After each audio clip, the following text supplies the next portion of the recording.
hustling our hoofies. Just want to give you a real good quickie. Hope you enjoy it. It's that time of the year. It's carol season. Anybody know Carol? What's up? It's your boy Nate. I read books because reading is sexy, and if you're not reading, you're not sexy. Sorry. Here to do the end of the year book tag because we are hustling our hoofies, trying to make it to 90. Yeah, we're at 87 with our Goodreads reading challenge. And yeah, I just want to hit 90 at least. Gonna try 100, but let's be real here. Gonna do 90. Okay, end of the year book tag. Found this by way of Savage Reads, but it is inspired by Emma from Drinking by My Shelf. That is a great username. I love that. But let's go. I want to go quick because this one's a quickie. Just want to give you a real good quickie. Hope you enjoy it. Okay, number 1. Are there any books you started this year and you need to finish? Solenoid by Mircea Cărtărescu.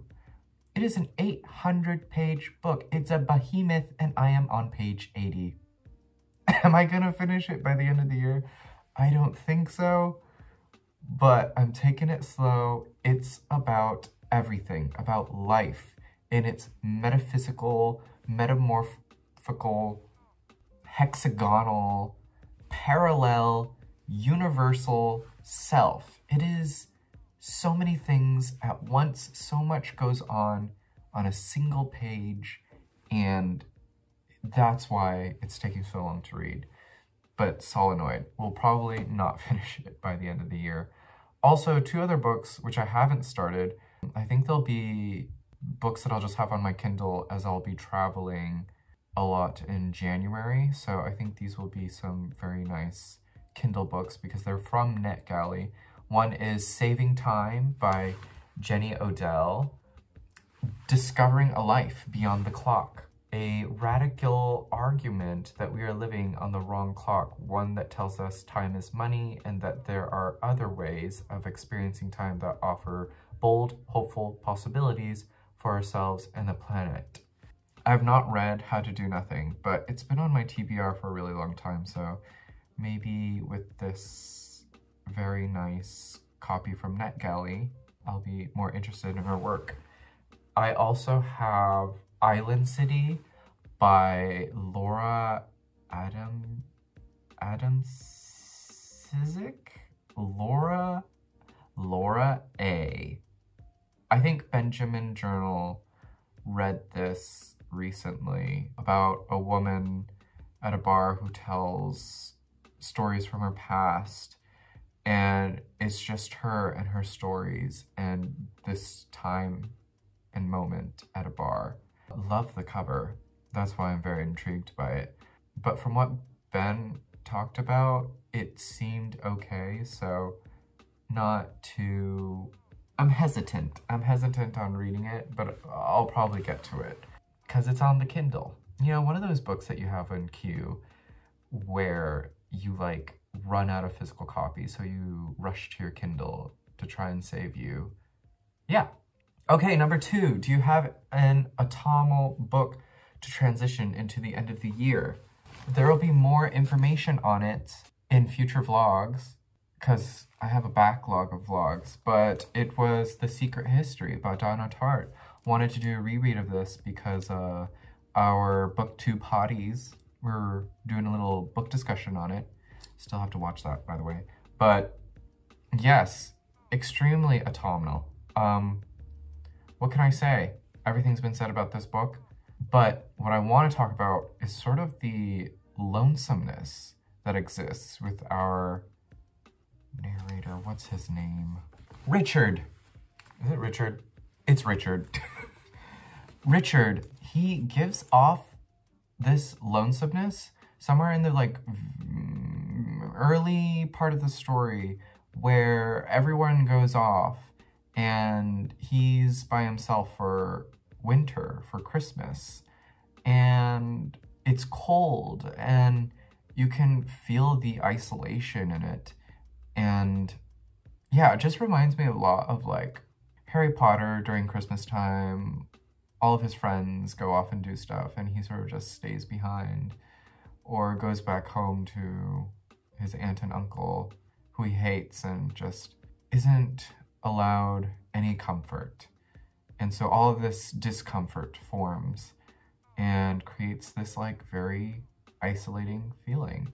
And that's what I picked up on my reread of The Secret History. Yeah, so that's what revved up my autumnal mood. Was that the question? What was the question? To transition into the end of the year. Transition into the end of the year? Oh, I guess that seems odd. Usually when you transition into something, it's not like you transition to an end, you transition to something that's new, right? But I sort of understand what that's coming from. But anyway, yeah, sort of, I think benchmarks sort of my panic for end of the year reads, I guess. Secret History, Donna Tartt, a classic. Okay, number 3, is there a new release you're still waiting for? I mean, it has already been released, but it is Too Much of Life by Clarice Lispector, which is a collection of her non-fiction work, which I'm very curious about.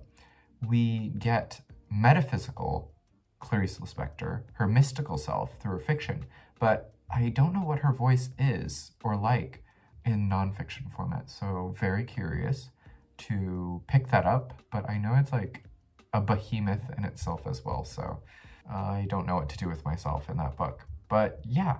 Number 4, what 3 books do you want to read before the end of the year? Okay, it's the last 3 books to make 90, but I think these are it. I will talk about these more, but just to roughly go through it, I just started an Apprenticeship, or the Book of Pleasures by Clarice Lispector, and I am loving this. I think we get a lot more of what love means to Clarice Lispector with this one.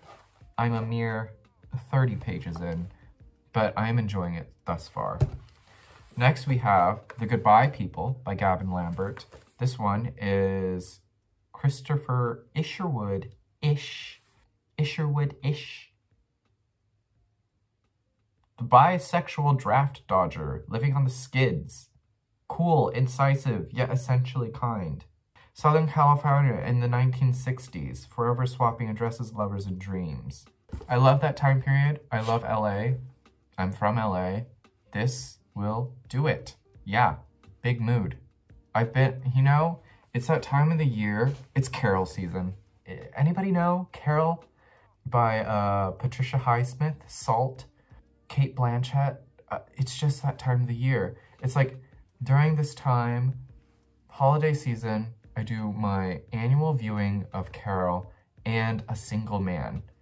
And this just seems like it'll fit very snug with those viewings. So this will set me up very nicely and cozily. The Goodbye People, Gavin Lambert. Last but not least, Be Afraid Not of Love. Wait, Be Not Afraid of Love by Mimi Zhu. Lessons on fear, intimacy, and connection. I love Mimi Zhu's Instagram. She does these really nice like text posts with gradients, colorful gradients, and yeah, followed her very early at the beginning of the pandemic and sort of helped me sort out emotions that I didn't quite understand as we were working from home and weren't allowed to see people. So yeah, very excited to read this and sort of, you know, cap off my own insecurities and anxieties as we end the year, right? I just think this is such a nice nightcap for what I may be feeling or have not yet felt or will feel. All the feels right here. Be Not Afraid of Love, Mimi Zhu. Okay. Hi, hello. It is future Nathan in the editing room. Forgot to I went from 1, 2, 3, 4, 6. Number 5. What's the goddamn question? Hold on. Okay, number 5. Is there a book you think you... Retake. Question 5. Is there a book you think could still shock you and become your favorite book of the year? Not sure, already mentioned, but An Apprenticeship or The Book of Pleasures. Loving it, still page 30, 40-ish, and I'm liking it a lot.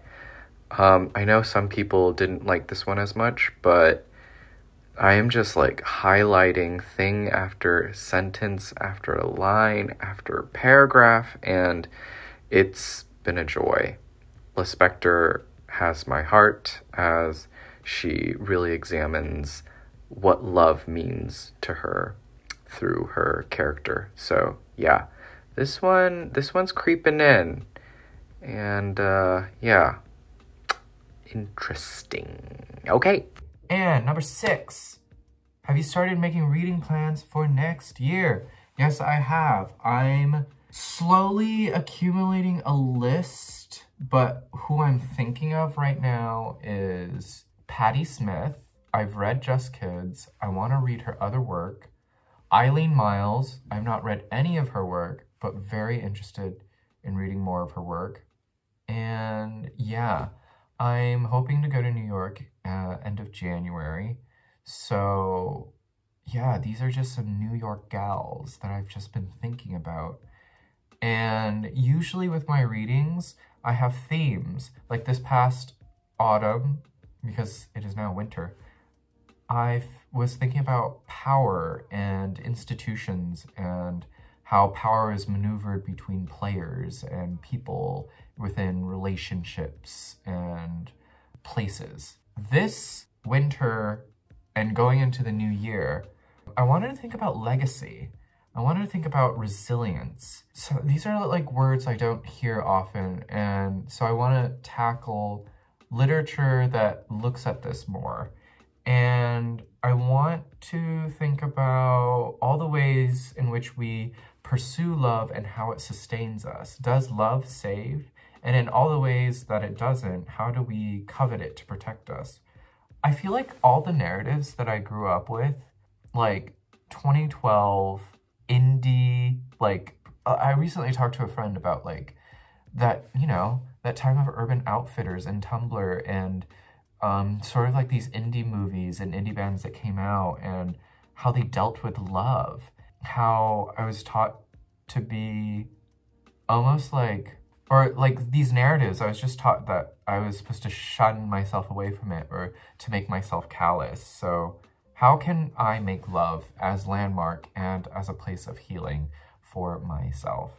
So I think this will be a very nice buffer into those themes as I compile this list of books. So if anyone has any book recommendations on legacy, resilience, and how love can covet and protect the self outside of relationship, let me know.